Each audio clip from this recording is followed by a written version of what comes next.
Okay, good evening, everybody.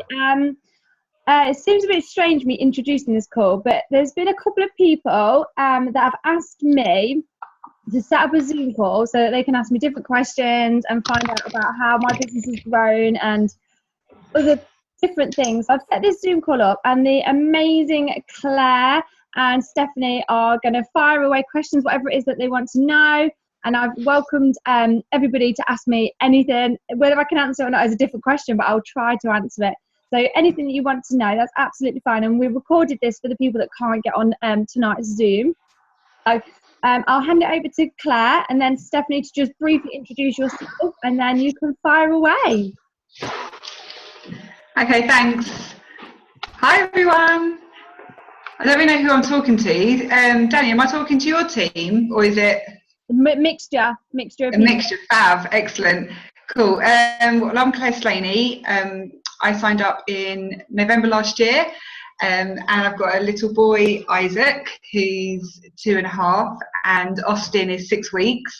So it's all crazy here, and just trying to get back on track really since having had Austin and been all wrapped up in it the last few weeks.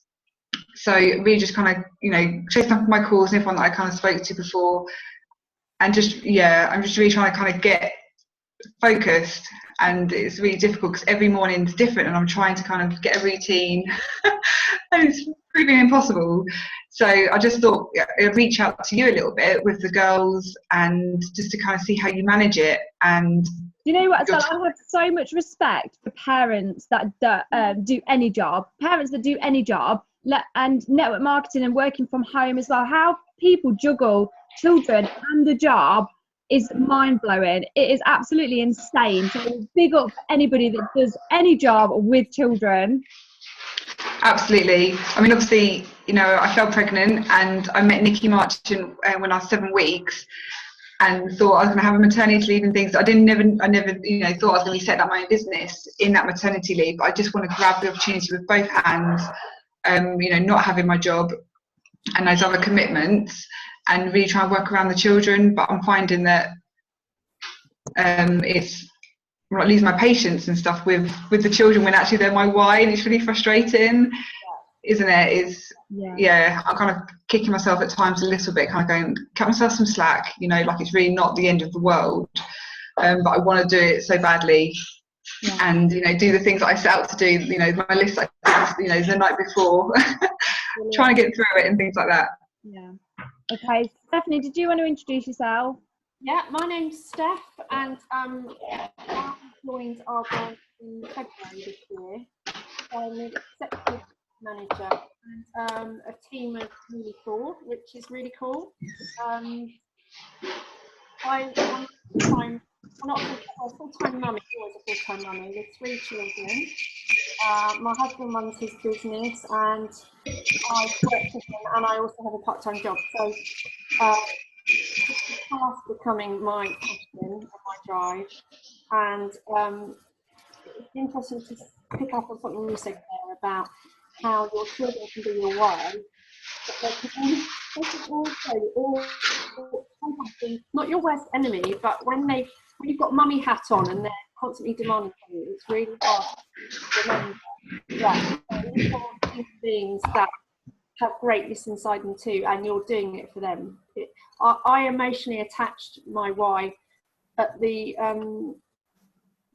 conference, no, not the conference, the training at Coventry at the weekend, and I suddenly realised that although they were my why, they really are why I'm doing this. And again, I think since discovering Danny's Facebook page and kind of following her and seeing how she's doing it, I've been blown away by Danny. I've been blown away by your commitment and your tenacity, and how people are just following you. Obviously doing something incredibly well and right, because you've got a really good strong team and people behind you. I listened to your story last night and was really moved by that. It was an incredible story, and I think you're someone who is leading the way, actually. So, seriously, hats off to you. And I can't say that I spent an hour planning questions to ask you. I just wanted to kind of go, hey, from that, and you know, if there's any advice you can give. A bit like I think I'm struggling with trying to have a routine and trying to not have a perfect routine or get tidy or get all organised before I actually do the business, and trying to do it, you know, regardless of whether I'm made up and got lippy on or see so how did you first approach people about the business, and what kind of did you talk to them about? Was it like, oh, was it network marketing? Okay, that's varied. Because there were, so when I first started, hang on, there's just some background noise. Okay, so when I first started, there was different people that I spoke to about different things. So my friends, my really close friends, I was so excited about Arbonne that I just told them, I said, oh my God, I've started this business. It's called Arbonne, and what we do is we switch our spends. So things that we're eating, things that we're drinking, things that we're washing, our shampoo, all those things that you already spend probably about £100 a month in Morrison's or Tesco's in, we stop spending it in Morrison's and Tesco's and we spend it in our own business. And then what happens is we get better products that last so much longer. And I explained about the better products. You might pay £10 for a bottle of shampoo from Arbonne, but you're used to spending £1 in Morrison's. But actually, the pound bottle you've spent in Morrison's is 80% mineral oil and rubbish, and you have to replace that every week. Whereas the £10 bottle from Arbonne might last you 6 months. It makes your hair grow. It's better for you. Your hairdresser even comments on how much better it is. And I just told them how much better the whole product range was.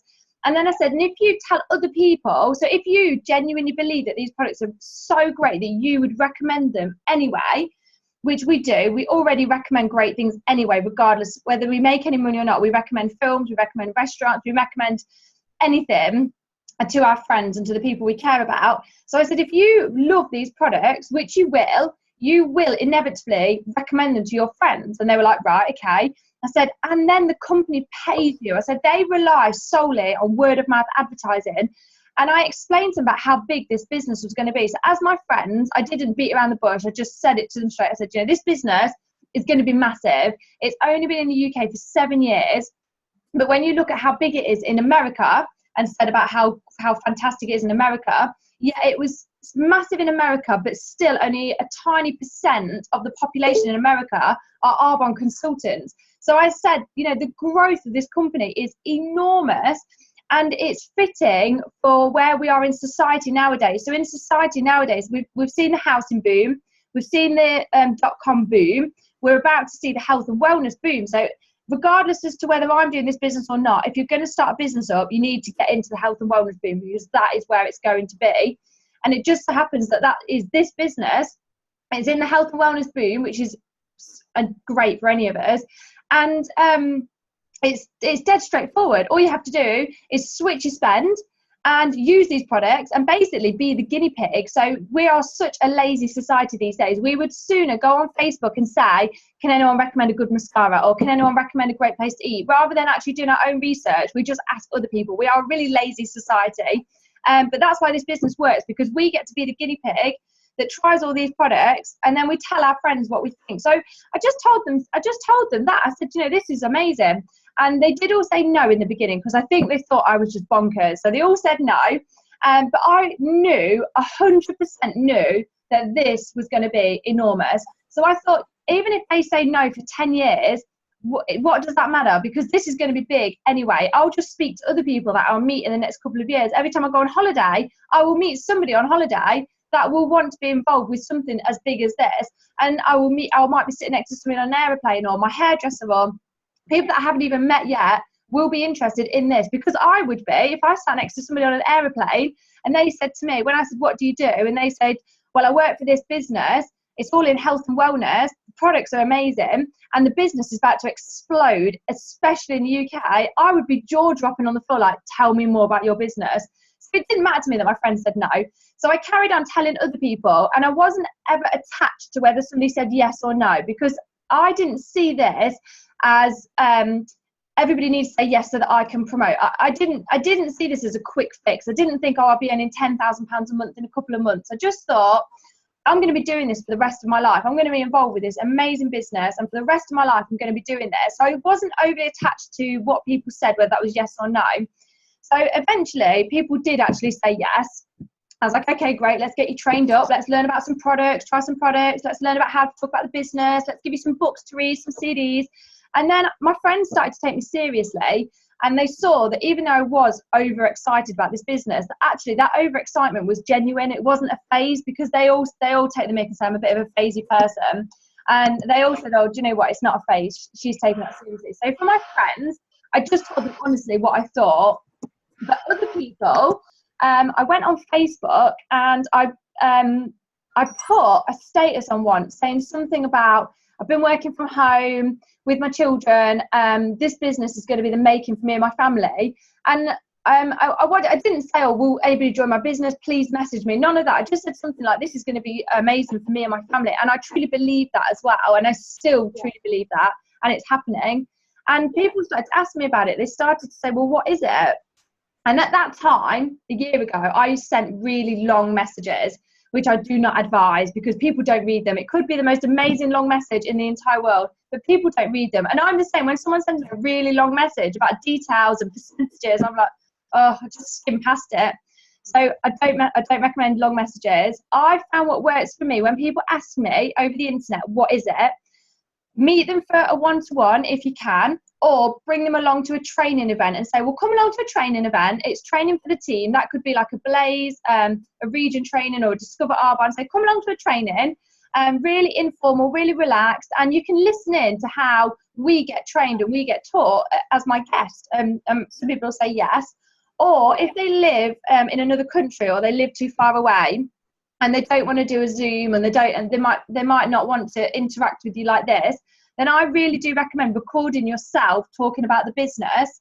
And I've found a lot of success in recording yourself on little short video clips, so like 1 minute video clips or 1 or 2 minutes, so that when somebody's really busy, they can just press the first one that you've sent them that might explain who you are and what Arbonne is, and then that clip ended. And then the second clip might be something like, okay, so that is who I am, that's why I do it, and that's why Arbonne. So how do we build a business out of this? And then explain about the numbers, about how we get paid for not only the people that we personally recommend. So I say to people, you're like a shop, you are the shop, and you have people that come to your shop for your service. They come to your business because of you, all because of you, not because of the products. They come because of you. They want to spend that money in your business because of you. But then they tell other people about your shop and your business, and you get paid for those people as well that don't even visit your shop, but you get paid for them. So I explain about how the network builds, and for some people I will use the numbers. So I will say, okay, so imagine you share this with 5 people. That might take you a few days, it might take you a few months. It's your business and it's your choice. So say you share this with 5 people, and then they go off and they use these products and they see how amazing they are, and they get why Arbonne, they get why so many people now are turning to Arbonne, because it answers what most people want. Imagine they all then shared that with 5 people, which isn't a lot, 5 people. So you've spoke to 5 people and they've all done the same. That's another 25 more people in your network that you're getting paid for. And then I explain about time leverage. So you do the work once and the business will build and build. Like if you buy a house and you spend a couple of months to a year doing that house up, making it lovely, you've done the work. But then when it's finished and you've done what you needed to do, you step away and that house will be rented every single month then for the rest of however long you want to rent it for. Even though you only did the work in the beginning, you then rent it out and you get paid for that every single month. And that's time leverage and residual income. And using that example really helps when people say, well, how much are you getting paid?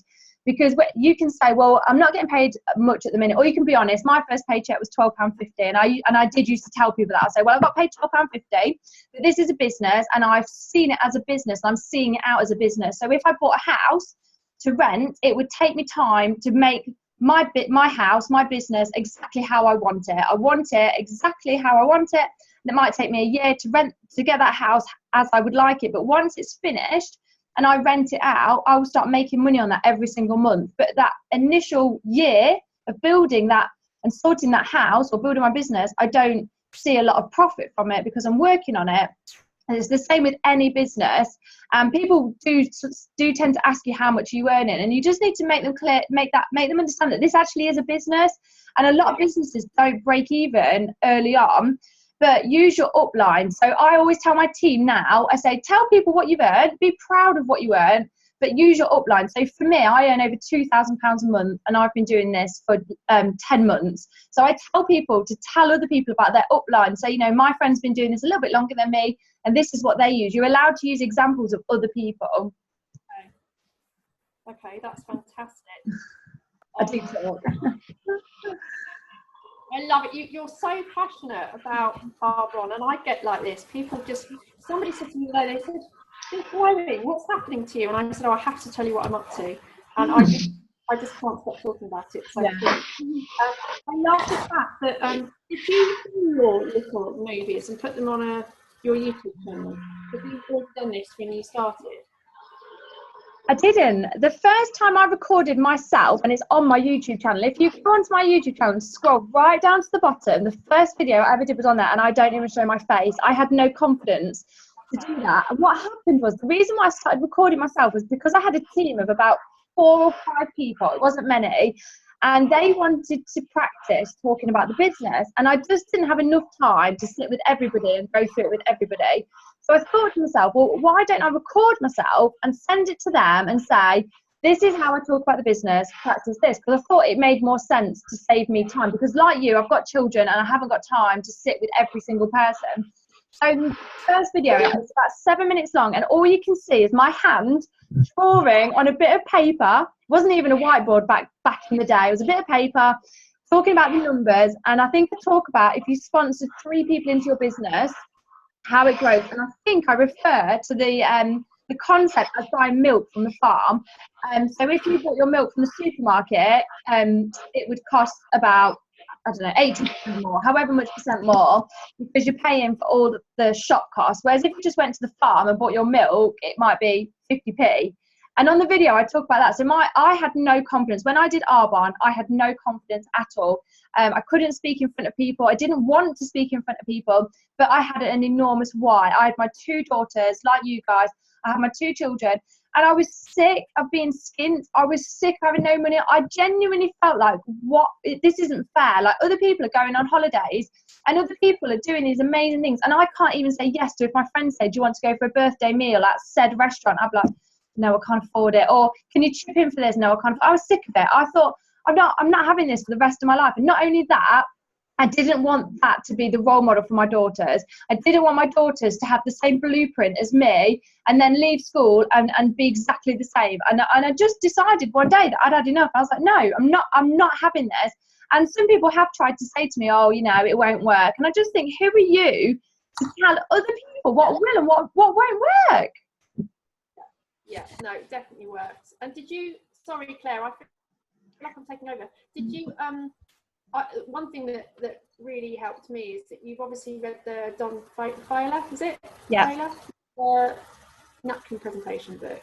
Yeah. So did you really learn that? Because I kind of get the principle of it, but I'm not a maths person, so it kind of freaks me out. But I actually like the way you do your whiteboard and draw it out. I think that's amazing. I think that's really clever.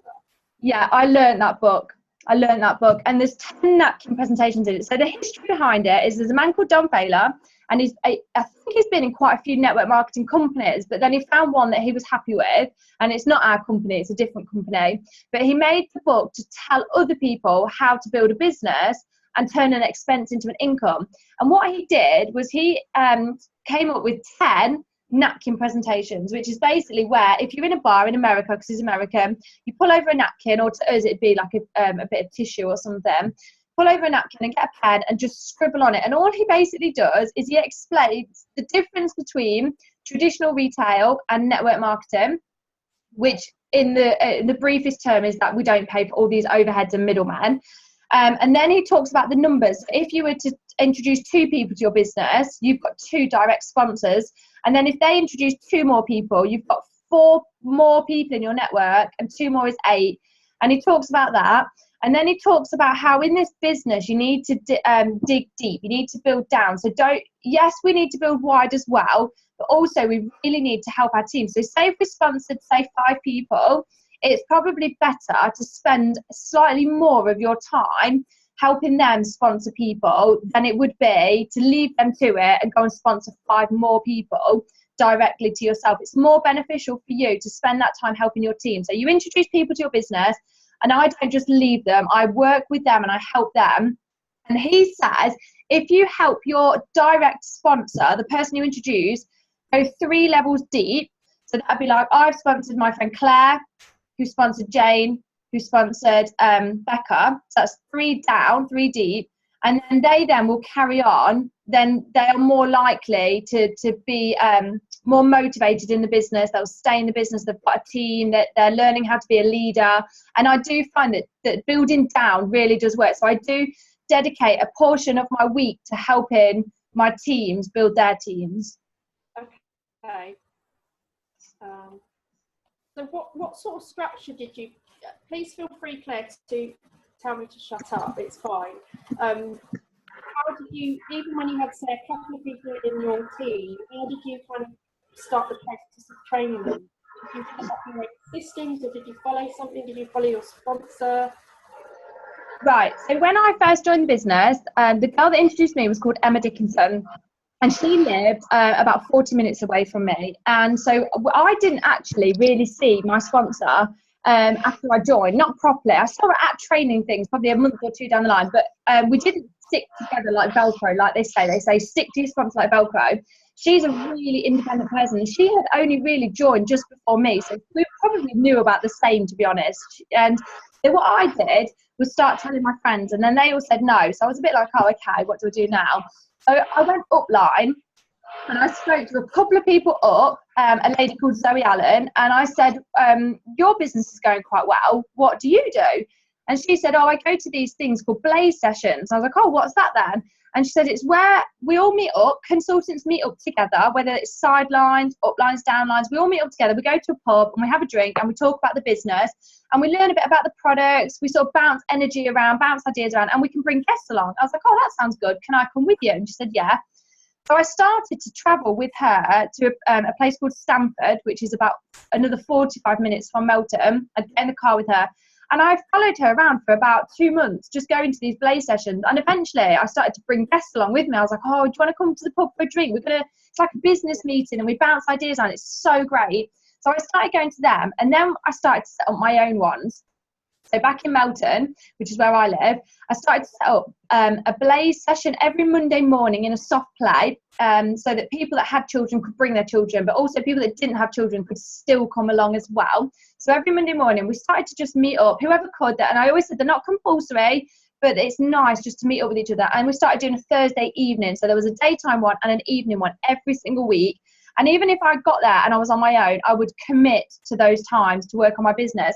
And I would always recommend that. If you've dedicated time to your business and somebody lets you down, still use that time to work on your business. Take a book with you that you're going to read, or paperwork or emails. And there were times when I was sat on my own, but I was so committed, a bit like, is it Noah in the Ark that's there and there's nobody there? I was so committed to it. And then eventually people started coming, and now people come every single week. And now I don't even run those Blaze sessions anymore. My team run them. I still go along, but it's then passing that on to the next leaders that then start doing it. So that's how I follow. Yeah, I went upline as far up as I could until I could find somebody that I could really soak up some information and energy from. And I really do think that's key in this business. And whether that's an upline or a sideline, find somebody who you think that you respect, and you think, oh, I really like how they do their business, and I want to follow in their footsteps, and just ask them what they do. Nobody minds, and I'm sure everybody on this call will be the same. If somebody said to you tomorrow, what do? You'd tell them, even if you don't think it's great, you say, well, this is what I do and this is what happened. So nobody minds. So just pull people out of nowhere and say, just tell me, what are you reading, what are you listening to, what do you do, tell me your week structure. So can I just, sorry Claire, and again please do butt in any time. When somebody says to you, Danny, I want to join your business, and they sign up and they get their RE9 value, all that kind of thing, what's the next thing you do with them to help them to learn the business? If you've got like I don't know, like Danny's Bible, or have you got certain bits of information that you give them? Because sometimes people can work differently and you can almost give people too much information. Okay, so when somebody joins my business, we don't do business orders. We just do our 150, and I say to them, you place an order of 150 points and you get your free welcome gift. You can order whatever you want. I say if you want to order the success packs, you can. It's up to you. And I let people know what the success packs and the ASVPs are, but I say that's completely your choice. If somebody wants to do workshops and parties and things like that, then I do say it's your choice what you buy. But obviously, if you want to do makeup workshops, you're going to obviously need the makeup to do it. Or if you want to do nutrition and you really, really have got so many like PT instructor friends and loads of nutrition friends that would love these products, then you really need to buy the nutrition. But it's completely up to you. And I let them decide what they want to do. And then I send them a welcome email. And I do this to everybody in the team. And on that welcome email, it basically says, it will feel really overwhelming when you start your business, incredibly overwhelming, especially Facebook. If you're on Facebook, you'll get friend requests, you're going to get notifications, you're just going to be bombarded. My advice is not to panic and just link in with your sponsor. Your sponsor's been doing this business longer than you. They will be able to pick out what's relevant to you now, and everything else, just ignore it, and it will come back to you in the future when you need it. So let your sponsor tell you what Zooms that you need to be on, what meetings you need to go to, because you won't need to go to everything. You won't need to be on every single Zoom. So let your sponsor tell you what's relevant to you for the first month or two. And in this email, I've linked in how I talk about the business, and I say, this is how I talk about the business. But as you progress, you will find your own way. So just use this as a guide, but eventually you'll find your own way, and that's absolutely fine. And then I also link in some really great YouTube videos and SoundClouds. And again, I say you probably won't be able to listen to all of these, but just pick what's relevant to you. And I link things in like Stuart Armfield talking at AAC, Hetty Gifford at AAC is an amazing YouTube. What else? The Compound Effect by Darren Hardy. Making the Shift by Darren Hardy is a really good CD, and I always give my direct consultants a copy of that CD as well, because I think that CD is great. That's Making the Shift, really great CD. And there's a list of about 20 different links. And then if it was my direct sponsor, then I would meet up with them in person or go on a Zoom call and just have a chat with them and say, you know, what do you actually want out of your business? Do you want to go slowly? Do you want to just work an hour a day in your business? Or do you want to get promoted in your first month and just fly with this business? And I sort of give people a framework, and I say, for me, it took me 4 months to get to district manager, and I was earning £500 a month that went up to £700. And I probably worked about 10 hours a week. And then it took me 6 months to get to area manager, and I was earning between £1,000 to now just over £2,000 a month. And again, I probably worked 10 to 15 hours a week, which is part-time.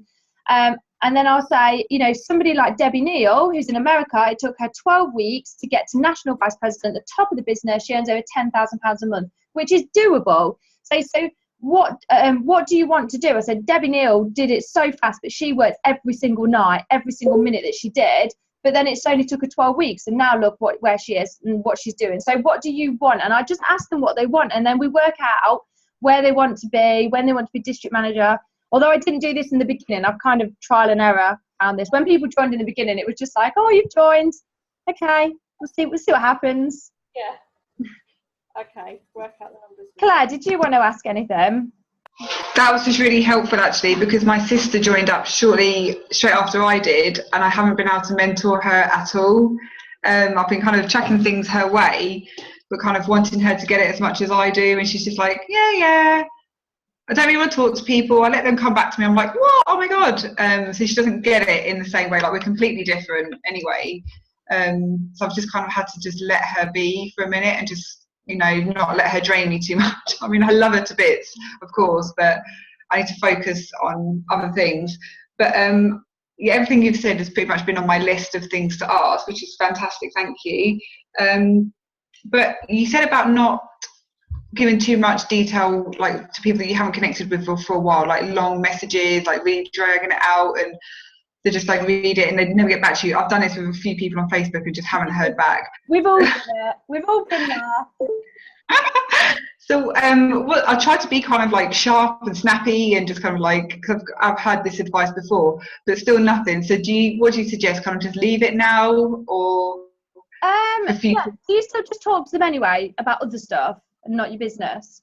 Yeah. Yeah, because I find people only really want to hear about what you've got to say if they know you actually genuinely care about them as a person, as opposed to just having an ulterior motive. So there was somebody that I found on Facebook as a friend's suggestion about 6 months ago, and his name's Richard, and it came up with a friend's suggestion. I was like, oh, I went to school with him, so I added him as a friend, and I thought, do you know what, actually he'd be really good in my business, but I can't just go straight in and say, oh, I have this business. So he messaged me after I added him, and he was like, oh, who is this? And I've got married, so my surname's different. So I was like, oh, it was Daniela Bloxham. And he was like, oh yeah. And I was like, how are you? And I didn't talk about the business at all. I was just like, how are you? And he's like, great. And he started telling me about his life and his like kids and his job. And as we were chatting back and forth through messages, he started to tell me a few little things about how he missed his girls and he was always having to work. And I was like, oh, okay. Like, I was just listening to everything he was saying. And then eventually the conversation went on so long that he said, what do you do? So I said, oh, I know I've had 2 daughters and my husband, blah, blah, blah. I said, I don't work at the opticians anymore. I said, but I do work from home and I work at a health and wellness. I work for a health and wellness company, and I teach other people the skills to build a business part-time around their main job or around their children or around their commitment. It's so straightforward, it's unreal, and you can earn a corporate salary part-time. And I kept it really, really short. I didn't go into loads of depth. And he straight away messaged me back saying, wow, that sounds amazing. Can you tell me a bit more? Because I might be interested. And I was like, oh, okay. Oh, I should have thought about you. So I went in like that. So that was when we got on a Zoom, and I explained it to him on Zoom, and he got it, and he joined that day, and he's in the team now. So I kind of go like that approach, and I don't go in with the approach of I'm going to tell them about my business. I work out if it's going to be a fit for them first. And I know we say don't make that decision on someone's behalf, but first of all I asked what sort of position they're in, because if somebody tried to tell me about their network marketing business in something else, I probably wouldn't be interested, because I'm so in love with what we do and I love our company that I don't think I would ever want to do anything else. So it would be really unfair for somebody else to start telling me about their business when they actually don't know how much I love this company. So I work out first where they're at, you know. Are they finding it's difficult to spend time with the children? Are they enjoying their job? And most people, once you get chatting, they do start to open up. And if they don't mention anything business related, they might start to talk about the products that your business does. When you say, oh, it's a health and wellness and beauty company, if it was me and somebody told me that, I'd be like, oh, do they do anything for eczema? Because my kids have eczema. And it would lead into that. So I kind of let them lead the way with the conversation. Okay, great. My kids don't have eczema anymore, thanks to Arbor. Of course. I know what you mean, because obviously because I'm really kind of on it and with the products and the business, and you just know the possibilities and the potential with it, and you just think you can help everyone, but not everyone's there. Not everyone needs to hear it, and not everyone needs saving, you know. But yeah, you just need to kind of pull the reins a little bit, and I need to learn that. Get a bit excited.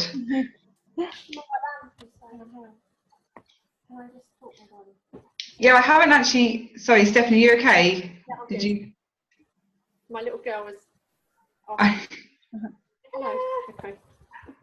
Hello. Quickly, she just wants to show you her eye makeup. Oh wow, that's much better flick than what I can do. Yourself. She teaches me, don't you? That's brilliant. You know, Stephanie, you say you were finding it really hard with balancing with the children and everything. Well, I found that as well. I found it really hard going from being a full-time dedicated mum to working from home. So what I did was I went to B&Q, the DIY place, and I stole some wallpaper. You know how you go and get some wallpaper, just to see, and I laid it out flat on the table, and I drew down my timetable. I don't know if you can see it, but it's up there. Yeah. So what I did was I wrote down every single day, and I wrote down sort of morning, lunch, afternoon, evening, and I dedicated 10 hours a week to my business, minimum 10 hours a week to my business, and I colour coordinated it. And then I dedicated 2 evenings a week minimum with my husband, so he is obviously getting time with me, and I will not do any work on those 2 evenings. I spend that with him. And then I dedicated family time. So family time for me is from the school pickup to the moment my children go to bed. And I won't go on the laptop or my phone, although sometimes I do go on my phone. But I try not to go on my phone, because once I'm on my phone, I start replying to messages, and that's supposed to be family time. And I block out the time. And then in a different colour, there's all free time. So the free time, I can choose to work or not. So if somebody said to me, can you meet me at this time, then I know that's free time, and I can say, yeah, of course I can. But it's free time, so I haven't blocked it with so I always dedicate 10 hours a week to my business, regardless. I have 10 hours a week to my business, and then I dedicate 2 evenings a week to Ian, and then I dedicate time with my girls, and then there's just free time that I'll just take week by week. So that really helps me with structure. And I took a picture of it and I sent it to the team so that they so that some of them knew. Okay, That's amazing. It's really helped. How flexible are you with that? Because I woke up Monday and I'd come back from this amazing training and I was so on fire with it all. Woke up the next morning, felt really rough. 2 of my kids were poorly. Something else happened, and then something else happened, and I just felt like I'd hit a massive brick wall. And mentally the whole day, thinking, I actually don't know if I can do this. It's the biggest block I've had since I joined. I'm fine today because we're sort of back in momentum again. But how do you ever get times like that where you struggle, or is it because you've kind of got your time broken down, so you're more focused? Yeah. No, I have roadblocks all the time, and I have to have a really strong word with myself, and I have really bad times. I think, okay, I'm feeling overwhelmed, or I don't know the answer to this question. I'm not quite sure what I'm doing, and I always find I need to do more personal development. And I always think to myself, okay, this is the area I'm struggling with. What personal development can I do? And I always find personal development helps. Always. There's always the personal development. I always think I've got these problems with my business on the outside, and actually when I think about it, the problems aren't on the outside, they're in my head, and I'm making a problem out of nothing, or it's an area I need to really work on. Like, for example, what did I work on this week? I was getting really frustrated with people really far down in my success line coming straight to me to ask me questions rather than their sponsor, like what's the R1 website and stuff. When you get so many messages a day, I was like, oh God, why can't they ask their sponsor? And actually I thought about it, and I thought the reason why they're not asking their sponsor is because I'm always so available, and actually that's not their fault. It's not their fault that I'm available and I'm always there to reply back to them, because I've let them know that I would always be there for them, and that's not their problem. So I was getting frustrated with something that was my problem. I had done that, so I thought, right, okay, what do I need to do about that? I either need to be responding to all these messages, or I need to be letting people know that these are the times when I'm free, and things like the R1 website, you need to go to the sponsor and ask questions like that. So it's just letting people know that. But my main point was that sometimes it might seem like a problem that is somebody else annoying you, but actually it's what you've created or what you haven't done. Does that make some sense? Yeah. Total sense. Personal development, and I'm reading a book at the minute by John C. Maxwell about leadership, and it's called Creating Leaders Around You, and that is a big area for me. I'm bringing leaders up so that they can start, looking after their own teams, which they do. I've got some amazing leaders in my team, but that's definitely an area that I'm really working on. And I do believe that in life we always need to be working on certain areas, and it's just working out what area we need to work on and finding the right thing for it, whether that's a book or an audio. And I'm always listening to SoundCloud recordings and books and trying to find something else to grow further. I don't think we ever stop growing. I don't think we ever stop having problems. It's just growing with those problems. Your top books or audios that you recommend, or do you have a link, or do you have them on your page? I love SoundCloud. When you type in multi-region, which is Gail Longhurst and Sue Alexander's region, I absolutely love those. So I'll just type in multi-region and I'll just search for one to listen to, and I love the Go for Gold. What I do is I either search multi-region or Go for Gold, or There's a girl in my team called Jane Brown, and she always posts really great SoundCloud recordings. So what I do every night, I'll listen to a SoundCloud recording. So I go onto her page, and she's usually posted a couple of SoundCloud recordings, and I'll scroll through. And normally she writes what they're about as well. So I'll find something that I'm really interested in, and I'll listen to it while I'm falling asleep. And I love that. I highly recommend her page for finding really good SoundCloud. Her name's Jane Brown, but her page is called JB, so initial district, I think. Might be called something else actually. She might have changed it.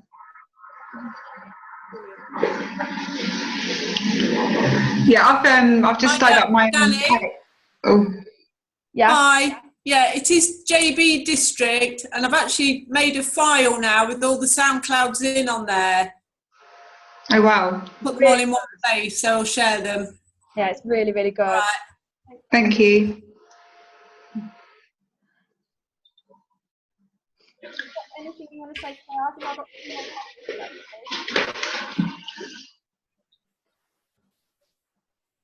So I can't really hear you, Stephanie. Sorry, darling. Have you got any other questions? Because I could talk all night, and that's not fair. So I'm going to go to bed.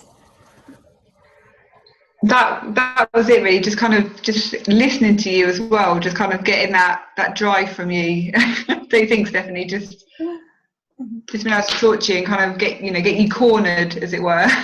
Do you guys meet up with really positive people? Because I do genuinely believe as well, we all have these vibrations, and when we're around more positive people, we all know what it's like when we see someone that's a really happy, positive person, that really, you feel your own vibrations, and you're like, oh, I'm buzzing, all this energy. And then when you go near somebody that's so draining and miserable, you're like, oh my god, and you like go in a shell in yourself. So if you were to do anything in life where you are required to become more successful, so at any job, not just this job, anything that requires you to be more successful, you need to be around people that pull you up. People will either pull you up or they'll pull you down.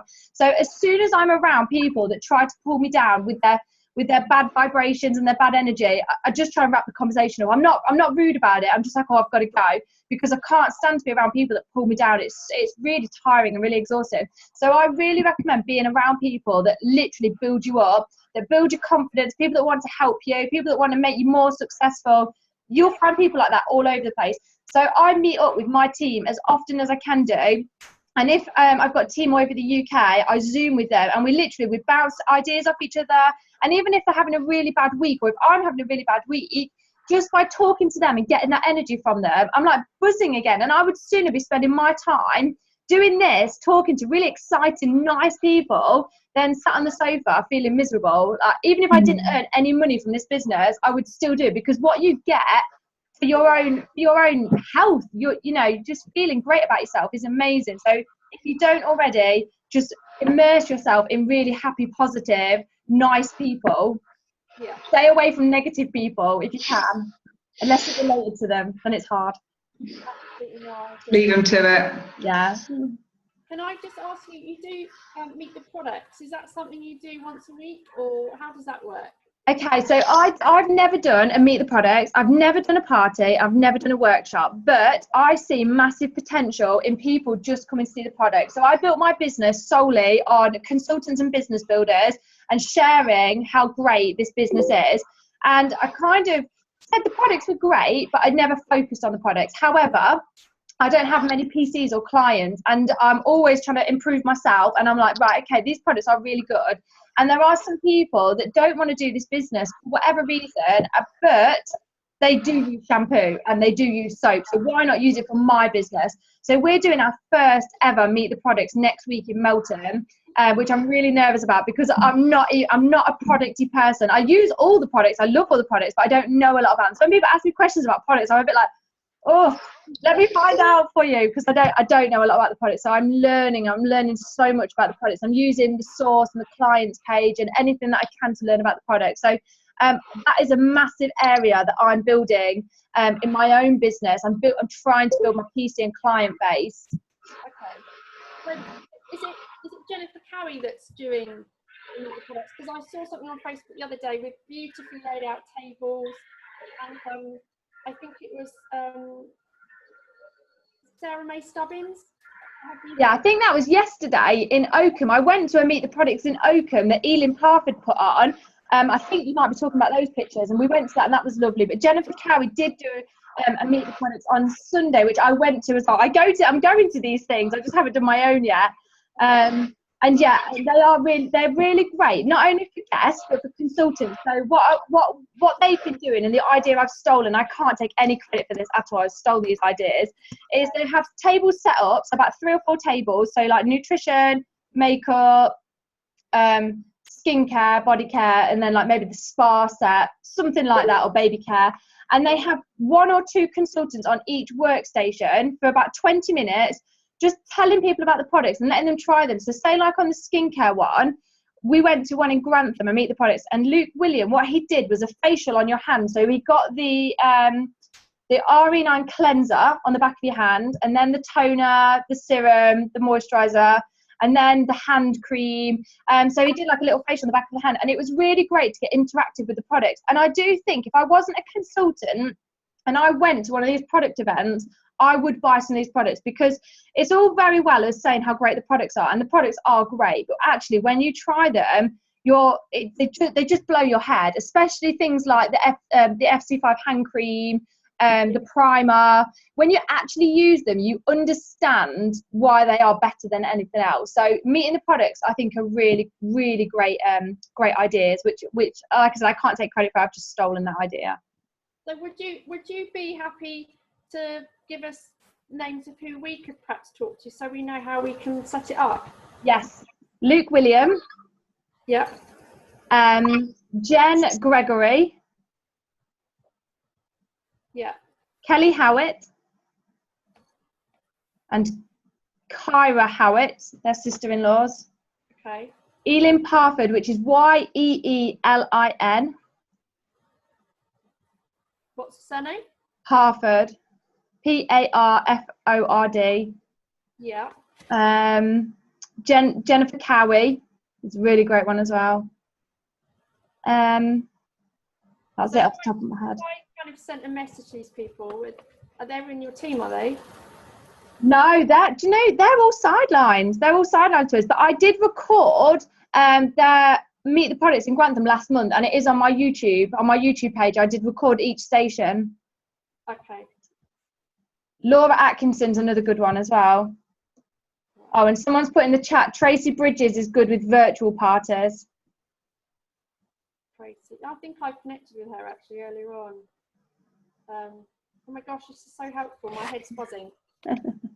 I think it's great that we all work together, like, because we all have different ideas, some work, some don't, but I think it's great to bounce ideas off. And what we're trying to do ultimately is build each other's businesses.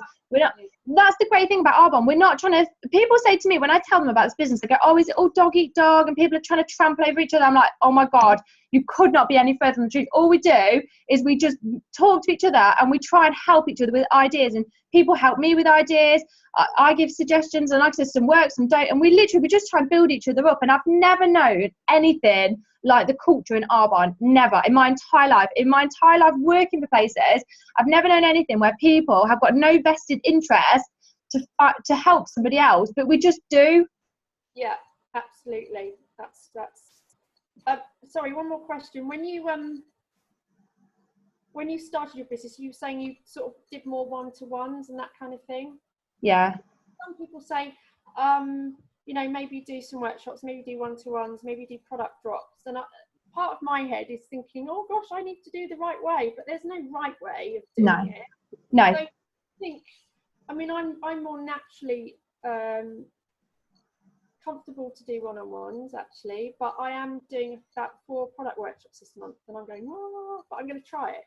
Yeah, and that's what I say to my team when they join. I say, okay, so you can build your business however you want. You can do, and I will tell them about one-to-ones. And I'll say, when you do one-to-one, you can just tell them what you think. Paint the vision of Arbonne, or you can do the slideshow, or you can do the napkins. Or I say, or you can do product drop-offs where you lend them full-size products, or you samples. You can do workshops, you can do parties. You can just bring them along to training sessions like a Blaze session. I say you can do Zoom calls, you can send them videos, you can lend them a book that tells them how the business is. And I say there's so many different ways, and I give them a really brief idea of each way. And I say, okay, well, we can't obviously do everything at once. So what should we work on first? What couple of areas are you most comfortable with? And then once they've got that, once they're comfortable with that, because obviously you're not overly comfortable with everything. It is doing this business, you do step out of your comfort zone. But once they've sort of mastered one or two ways, then I'll sort of say, okay, shall we try a workshop? Shall we try a launch? Shall we try this? And I think that's all we can do. We can just try different ways. And when I first joined, I said I would never ever do parties. Never would I have people around to my house. I wouldn't talk to people. And actually, I have no vested interest to have a party now. My team is so great that the QVs would carry on growing whether I did a party or not. But actually, I actually really want to, which is really strange. I actually really want to do a makeup workshop, a makeup party. And I've got ideas in my head. I'm like, I'm going to invite these friends. I'm going to invite these friends. And it's so funny because I did say a year ago, I will never have people at my house. I will never be letting them use my products. But I really want to do a workshop. So it is funny how you change in this business and you start thinking of different ideas and you think, actually, this would be really good, or actually, I'll do this now. And I use the slideshow now as well, which I love. And in the beginning, I didn't like the slideshow. I thought it was a bit formal. But actually, I really like the slideshow now. Because I know what we're working on at the moment is a formula of doing 5, 4, 3, 2, 1. So like 5 new contacts a week and 4 product workshops, talking to people, one-on-ones, and so it's a real mix. But would you say maybe don't set that for your consultants because that might just freak them out, or perhaps, like you say, just work with their strengths to start with? It's definitely individual, but yeah, I would say somebody's strengths to start with, because when you start this business, it is really scary. And even though you only pay 50 quid, which is not a lot of money for a business, it is still an investment of your time and money. And you do feel really seasick and a bit like, oh, have I made the right decision? And that first month is actually a really scary time. And when you think about it, and I was the same, I was terrified. That first month, I was like shaking every day. And when I thought about it, I thought, I've set up a business for £50. It's not really scary. But in that first month, actually, you do feel really out of balance. You're not quite sure what you're doing. And you've got pride as well. And you don't want to tell people I've started this business for them to say down the line, oh, how was that business? And you've stopped doing it and you've failed and you're embarrassed. So that month is really, really scary. So my biggest thing is for when somebody first starts is to make sure that they are happy, they are comfortable. I don't put any pressure on them. I will talk about goals, but I won't say, right, this is what you've got to do. I'm going to do it by then. But I just meet up with them as a friend would and be like, how are we getting on? What would you like to get out of this week? And I might set them like a little task like, oh, this week, listen to this audio, something really simple, because it is really scary and it is really overwhelming. This business is so overwhelming, especially if you're on Facebook. Yeah, okay. That's really helpful because I felt very overwhelmed when I joined. It's really scary, isn't it? Yeah, I rang up my sponsor the next day about 8 times, left all these messages going, I've made the biggest mistake of my life. And then I spoke to her upline and she said, look, at the end of the day, you've got some amazing products. If you don't want to do the business, and I went, okay. And then 2 days later, I just jumped in. So, but yeah, it's great. So do you set yourself any goals of how many people you need to speak to? Do you kind of plan your month? I do goals. I do my goals based on my QVs, how many QVs I'd like. And I'm always reaching for the next promotion level or my bonuses. So when I hit district manager, my next thing was district manager bonus, which is halfway between district manager and area manager. Once my QVs were about 5,000, I was going for area manager, and I've always been striving for the next level. And I love that Arbonne break down each of the promotion levels with the bonuses. I've always gone for the next thing. So when I hit region, I will be going for the region bonus and then nation. So I always set how many QVs I would like, and then I break it down into the districts in my team, and I speak to the districts, the district managers, you know, how are you going, how's your team going, is there any areas I can help you improve, and I'm always speaking to people anyway. So today I went to the doctors and I saw a nurse, and she naturally said, what do you do? And I said, oh, I run a health and wellness business from home. I teach other people how to build either a little income on the side of their main job or a corporate style income part-time around their main commitments. And she was like, wow, what's that then? I said, oh, it's with a company called Arbonne. And she'd already heard of Arbonne. She goes, oh, I've heard of Arbonne. The products are really good, aren't they? I was like, yeah. I said, if you're speaking to somebody about Arbonne, you've got to go back to them. The products are great. So rather than pushing my business on anyone, I'm always telling people what my business is, and I'm always looking for new ways to speak to people. You know, I get out there and I'll speak to as many people as I can, just in a really informal way, not in a pushy way. I'll ask them about them. What do you do? Most people say, what do you do? And when you tell them something as short and snappy as that, they are normally quite amazed, actually. And then that leads into the next conversation. Would you mind typing that out and just putting that on there? Because that's a really, really good way of explaining your business really quickly. Because I've been talking to people all over the place, and I sometimes just give them my card, and I don't know if that's a good thing or not, really. Yeah, if I speak to somebody, I try and get their details. So I've been to a barbecue recently, and I started circulating the barbecue, just speaking to people, and I like people anyway. So regardless as to whether they wanted to hear about the business or not, I like speaking to people anyway.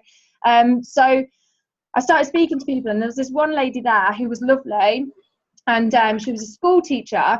So I was talking to her about a job, and she was like, yeah, it's great. She goes, but I want to have children. I'm not sure what to do and have children. And I was like, oh, okay. And then she asked me what I did. So I told her, and she was like, wow, it sounds amazing. She was like, sounds really good. And I said, well, do you want me to send you a bit of information? I said, it might not even be for you, but shall I send you a bit of information so you can at least look at it? And she was like, yes, please. So I took her phone number and her Facebook, and I sent her the information. And as it happened, she said, I am really interested, but I'm going for IVF at the minute, and I'm fully focused on that. But once that's done, I will get back in touch. And I said, well, don't worry, I'll message you in, I think it was 6 weeks at the time. So I'll follow up with you. So I try and get other people's details if possible, because I don't know about you, but I lose people's business cards. Yeah. So do you not use them at all then? Or? I do use my business cards, but I try to get other people's details if I can, and then I'll give them a business card of mine. Okay, I mean, I was buying shoes the other week for the training, and I thought, oh, I'll have to take some really sparkly shoes like you do. And the two ladies that served me in the different shops were so lovely, and I just said to them, look, thank you for your customer service, you're incredible. I said, I'm looking for people like you to come and work in my business, and I think it's something you'd be really interested in. And they were all like, yeah. So I got their details, and I just need to follow them up now. But I'm sure there's a better way, really. I think people just feel how you feel about business, and as long as you know how big this business is, and if you don't, then learn about how big it is. Go to AAC and all these big meetings. As long as you know how big it is, and to me, I genuinely know that we have a winning lottery ticket with Arbonne. I genuinely know that this is about to explode in the next sort of 6 years. We are predicted independently 500% growth. And if one of my friends came up to me and said, I've started doing this business with fish, then I'm just saying fish, I'm looking at my fish tank.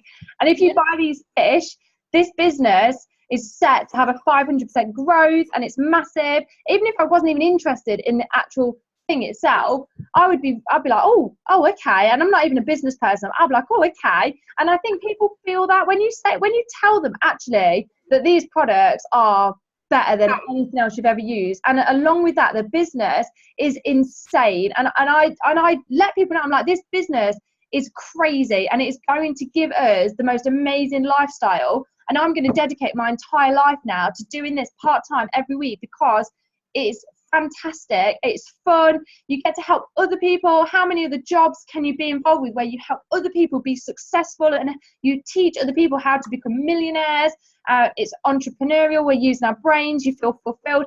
And I just tell people about what I actually think. And if there's consultants in your team or in my team that don't have that massive vision, and they say, my business isn't moving forward, I'm like, well, what's your vision? Tell me about Arbonne. And they'll go, Arbonne do great products, and we get paid for it. I'm like, well, I wouldn't join your business. I'm like, there's no wonder people are saying no to you. I'm like, you've got to tell people what you actually think. And if you don't think Arbonne is the best thing on the entire world, then you need to go to a training. You need to go to a Discover Arbonne.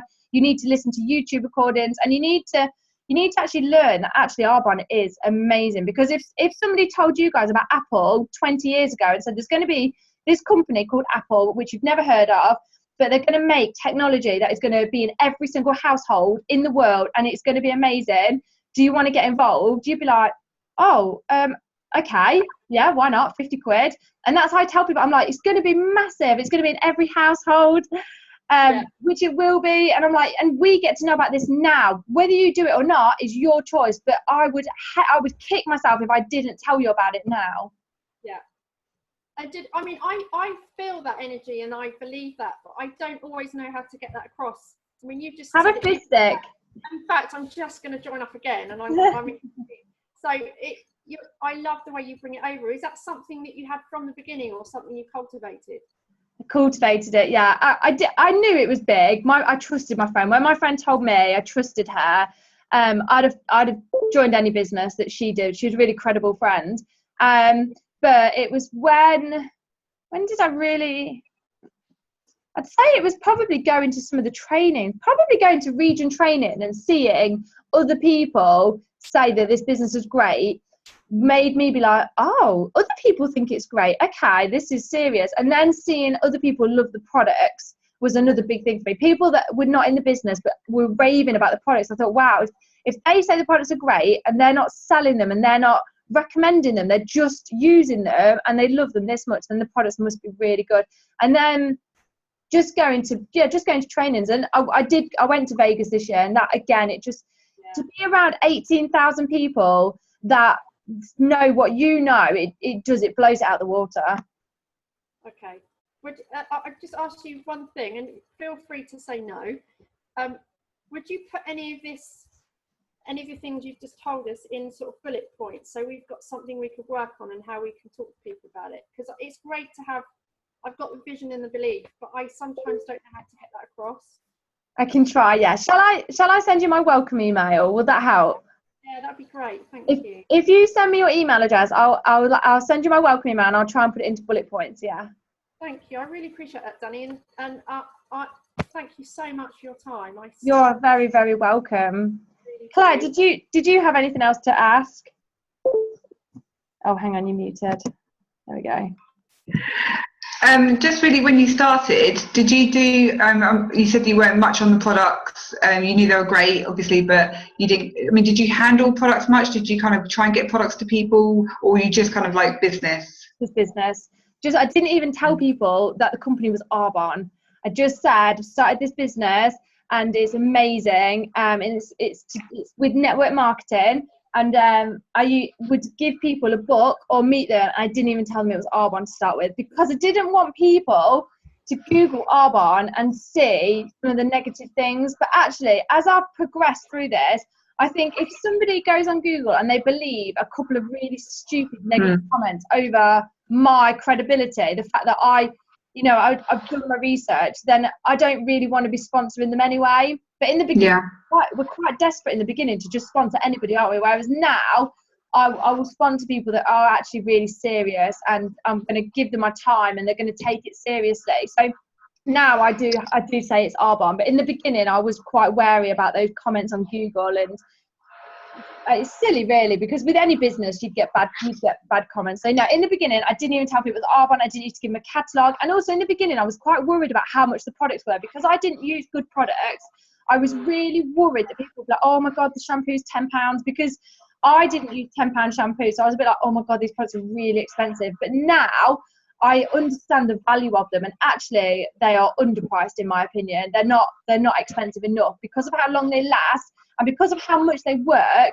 I would pay a lot more than what we pay for them. We actually save a fortune going direct to the manufacturer and cutting out all those middle costs, and we get products that work, because you wouldn't believe the amount of times I've gone to go and get eye cream from different shops like Boots and Superdrug, and it's done nothing. I've spent 7-8 quid, which isn't a lot of money, but on a pot that doesn't work, and then gone and tried something else. So I just accumulated so much crap that didn't work. And then you go to Arbonne and you spend an initial bigger amount of money, but it works. And you're like, oh my God. And then it lasts like 6 months. And I believe 100% that our products are the best in terms of value as well. And people save so much money buying them direct from the manufacturer. It's unbelievable. Even full retail price is a great price. But in the beginning, I was really nervous about the prices. Yeah, I've had, same as I've had a lot of people kind of just no in the face because of the pricing, the catalogue, seeing the price list, and it's hard to go back from there. Then you can't obviously then offer the business. Yeah. So yeah, it's just going to be business from now on for me, I think. Yeah, or just try and balance it up. So I try and balance this up now. So I will tell people about Arbonne and about Pet and Mork, and it's 35 years, and I'll tell people briefly about it, and then I'll ask them, you know, is it products that sort of interest you the most, or the business? You know, what is it that's sort of standing out for you the most? And some people say products, some people say business, and some people say both. And then I will lead down that route. Okay. I don't spend half an hour doing the Discover Arbonne slide on someone that's only interested in the products. Definitely. Do you carry around samples everywhere? No, I don't. But actually, I am going to, because when I went yesterday to go and get my car sorted from Mercedes, and the girl started asking me about what I did. So I told her, and she was so amazing. She asked me about the products, and she was like, "Oh, do you have any samples?" And I was like, "No." And I was like, "Damn it!" I was like, "Why didn't I actually have something on me?" So I should taste that. This is what I mean about we learn. We all learn. We're all growing. We're all learning. So yeah, I am. Why not have some samples in your handbag just in case? Yeah, that's a good idea. I do a trick where I always carry my hand cream and a really nice little makeup bag with a few of the Arbonne products in, and then I do the primer trick on your hand and the foundation, and you're in. So Yeah. Nice. that's quite handy. Yeah. Why not? Just shove it in your handbag. There's nothing bad's going to happen. Take it anyway and see what happens. Like I said, it's all trial and error. Yeah. It's just interesting because you've had a very different approach to what I thought was best for me, but I think I need to be, well, come on, wake up, guys. You know, this is huge. Yeah. And make sure that you know that, because other people will feel it as well. And even if they don't, even if they just think you've gone crazy, you've planted that seed, and they will be watching to see if you carry on doing this crazy behaviour, or if you just go, it didn't work. And they will keep watching. And that's when people will start to lean back and go, oh, how's that business thing going? And you know, you plant those seeds and people do start to ask. It might take them 6 months, it might take them a year, it might take them 10 years to come back.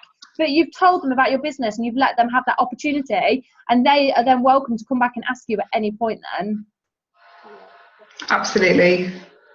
Can I just ask a couple of really quick things, because I know it's getting late. Some people say to me, oh, I can't afford the products, or I haven't got the time, or what's the catch? You know, those kind of negative things. How have you dealt with those responses from people? I bring it up, but I bring it up straight away. I will say to people, okay, so you know that I don't have much time. I'm always in that hospital with Ivana. I've got school runs with Farah. I've got no time. I can probably just about scrape together a couple of hours a week, 10 minutes here, 10 minutes there on my phone. And I bring that up straight away before they even say about not having the time. And with the money thing, and I will say to them, you know, I was broke. We were in debt. We were in thousands of pounds worth of debt when I decided that I didn't want to be in debt for the rest of my life, and I didn't want to inspire my girls to have no money. We were in so much debt.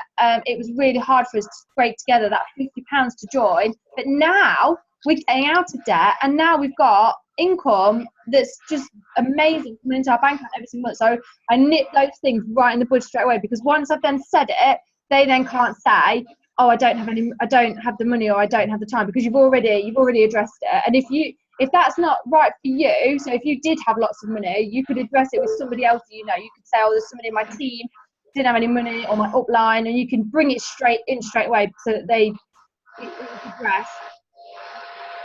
Brilliant, thank you. Lovely. Danni, you've been great. Thank you so much for your time tonight. You're so welcome. If there's anything else you think of, just send me a message. Sometimes people have to message me a few times before I reply, because I read messages and I forget. So I'm never being rude. Sometimes I just get a bit, oh my God, I can't keep up. No, you're a popular lady. Who wants to know your secrets?